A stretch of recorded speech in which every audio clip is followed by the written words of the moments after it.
Hello दोस्तों, मैं पूजा श्रीवास्तव एक बार फिर आप लोगों के सामने लाई हूँ अपनी ऑडियो स्टोरी।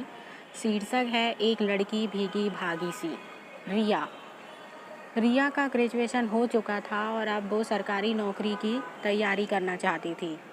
उसने सरकारी नौकरी के लिए कोचिंग स्टार्ट की। साथ में उसने सोचा क्यों ना पीजीडीसीए का डिप्लोमा भी ले लिया जाए। तो उसने अपने कोचिंग इंस्टीट्यूट के पास वाले ही कॉलेज में ही पीजीडीसीए का डिप्लोमा लेने की इच्छा की। उसकी दिनचर्या यही थी, सुबह उठना, घर से पहले कॉलेज जाना और कॉलेज के बाद कोचिंग क्लासेस जाना और फिर वापस घर आ जाना। उसके दोस्त तो बहुत बन गए थे, कॉलेज में भी और कोचिंग में भी। इन सारे दोस्तों में एक दोस्त बहुत ख़ास था।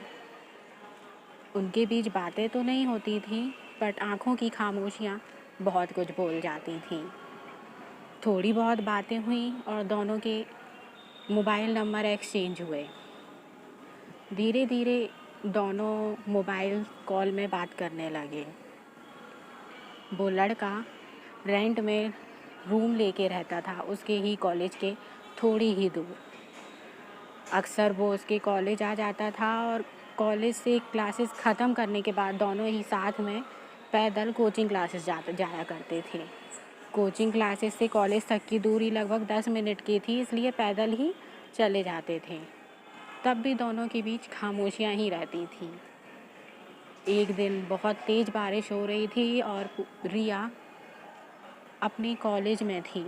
कॉलेज की क्लासेस ख़त्म हो गई थी और कोचिंग क्लासेस का समय हो रहा था। बारिश बहुत तेज़ थी। रिया कॉलेज के गेट के सामने खड़ी थी कि बारिश कब रुकेगी और वो अपनी कोचिंग क्लासेस जाएगी। जब वो अपनी क्लासेस से बाहर निकली तब उसने देखा कि सामने वही खड़ा है, एक छतरी लिए हुए। वो उसे देख के बहुत खुश हो गई और उसकी हल्की सी मुस्कान थी। उसने भी रिया को देख के हल्की सी मुस्कान दी। उसकी आँखों से इशारे रिया समझ गई और वो झट से उसके पास चली गई। अब एक छतरी थी और दो इंसान, दोनों ही पैदल पैदल कोचिंग क्लासेस की तरफ निकल गए। उस दिन दोनों के बीच बातें हुई, उनकी खामोशियाँ टूटी। दोनों ही पैदल पैदल बातें करते करते बहुत आगे निकल गए। वो 10 मिनट की कोचिंग क्लासेस की दूरी आधे घंटे में बदल गई और दोनों को ही पता नहीं चला। बहुत दूर जाने के बाद बारिश रुक गई। तब उन्हें एहसास हुआ कि कोचिंग इंस्टीट्यूट तो पीछे ही छूट गया है। दोनों ने एक दूसरे को देखा और मुस्कान भरी। फिर दोनों ने पीछे मुड़ा और वापस आने लगे। उस बीच उस बारिश में रिया उसकी हो गई थी और वो रिया का।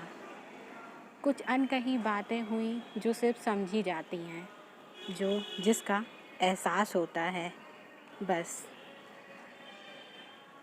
फिर वो पैदल चल के वापस कॉलेज तक आए। वो अपने रूम चले गए और रिया वापस अपने घर आ गई। उसके लिए यह एहसास बहुत ख़ास था। पहली बार कोई लड़का उसे पसंद आया था। उसका पहला एहसास जिसे वो समझ नहीं पाई कि ये क्या है, पर दोनों की खामोशियाँ, दोनों की कुछ अनकही बातें दोनों ही समझ गए। थैंक यू दोस्तों मेरी स्टोरी सुनने के लिए। अगर मेरी स्टोरी आपको पसंद आई हो तो please like, share and my channel को सब्सक्राइब करें। Thank you.